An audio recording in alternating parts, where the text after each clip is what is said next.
Salam semua. Ketua Pembangkang, Datuk Seri Hamzah Zainuddin, mendakwa kos tanaman padi kini meningkat mendadak, memberi tekanan besar kepada pesawah di seluruh negara ekoran kenaikan harga bahan api diesel.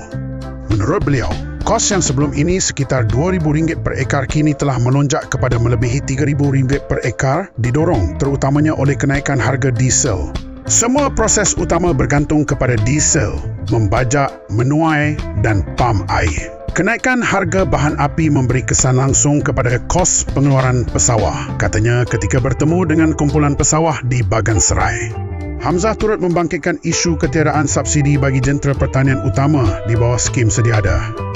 Jentera membajak dan menuai tidak menerima subsidi di bawah budi agri komoditi, katanya, sambil menegaskan perkara itu menambah lagi beban yang terpaksa ditanggung pesawah. Beliau dalam kenyataan juga menyentuh kelemahan dalam pelaksanaan skim takaful tanaman padi STTP, termasuk kelewatan dan kerumitan yang didakwa membebankan golongan petani. Menurut Hamzah, beliau bersama beberapa ahli parlimen dan ahli Dewan Undangan Negeri Adun Pembangkang telah turun padang dan mendengar sendiri keluhan pesawah.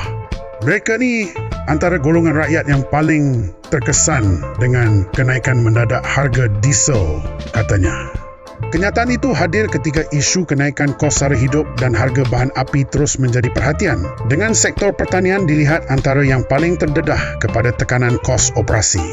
Semalam, harga runcit diesel di Semenanjung meningkat sebanyak 50 sen kepada RM6.02 seliter, manakala harga di Sabah, Sarawak dan Labuan kekal pada RM2.15 seliter bagi tempoh 2 hingga 8 April ini.